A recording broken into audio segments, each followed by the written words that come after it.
certainly losing weight is one Yeah. for sure, Uh-huh. right? And losing weight is like most is 80% nutrition and diet and 20% activities, exercise.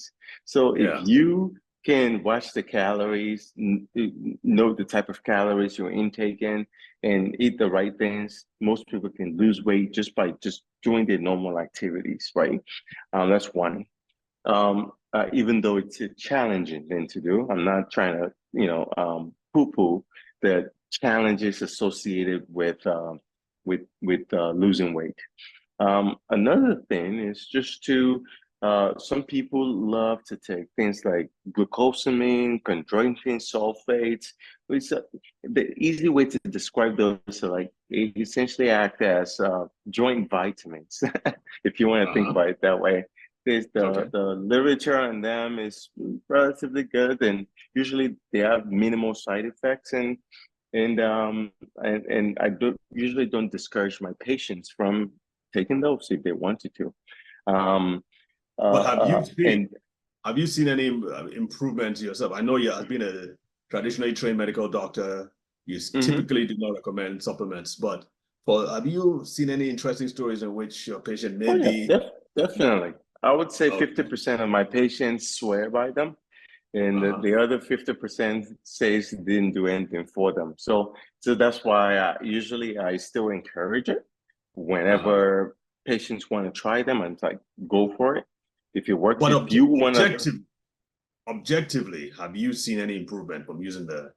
I know there's research papers there, but I'm talking Yeah, about in your practice. Have you in my seen patients practice, improve? oh yeah, definitely. No, that's what I'm Okay. saying. The improvement is really recorded through the patient's reporting back to us, right? I mean, the patient could still continue to have arthritis, right? Because Mm. arthritis is not going to reverse. This Okay. medications don't reverse it. But Okay. if they don't feel pain anymore, if they Yeah. feel better, if they're able to get back to their previous levels of functionality, then guess what? That is a win. Like Okay. all of the non-operative treatments that we do use to help patients are typically used to mitigate pain, alleviate pain, and improve functionality for as long as they can. And when they stop working is when we start saying, okay, you got to consider surgery. Things like physical therapy, things like, using an assistive device like a cane or something like that to protect the affected leg. Things like anti-inflammatory medications, and it's a variety of them. And we do recommend them, but to be used judiciously. One thing I've noticed so far in Nigeria is there's a bad incidence, there's a significant incidence of like polypharmacy.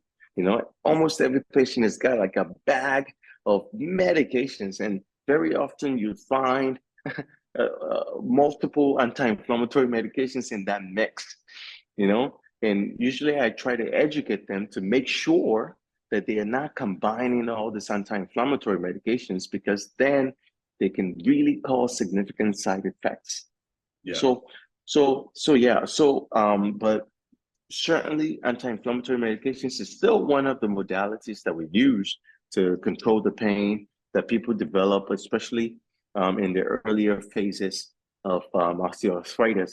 And then you can move on to the non-invasive procedures like injections that we do.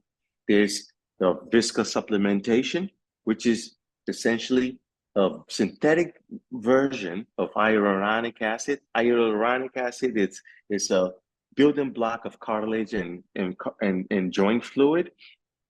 And so they essentially have a viscous fluid encased in it. And that is then injected into the knees, and it works for 55-60% of patients. So we usually would, and when it works, it actually works really well for them. So that's that. And then there's steroid injections, cortisone injections, which are anti-inflammatory injections. Just think of taking an anti-inflammatory, but just limited to the knee, that we're just able to inject into the knee. And those actually work about 80 to 90% of the time, but the duration of their efficacy is less predictable.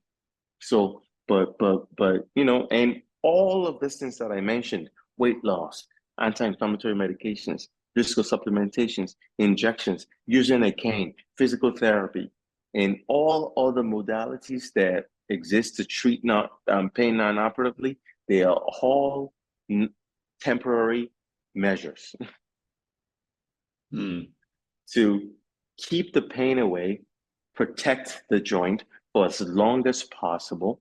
But and sometimes the arthritis does, even though it waxes and wanes, even though sometimes it progresses and then it stops for a while and progresses and stops for a while. And some people, it doesn't progress all the way to end stage arthritis before they expire. But for some people, it does progress all the way to end stage arthritis. And then they start becoming very debilitated. And now they can't really do the things that they love to do. Now they're having to think around their knee and what to do with their knee before they can do anything. They're calculating the distance based on what their knee can tolerate. Once that starts to happen and all the non-operative treatment is failed, then we do offer joint replacement, which is when it comes to severe arthritis, that's the only thing that's going to take the pain away on a permanent basis. Right.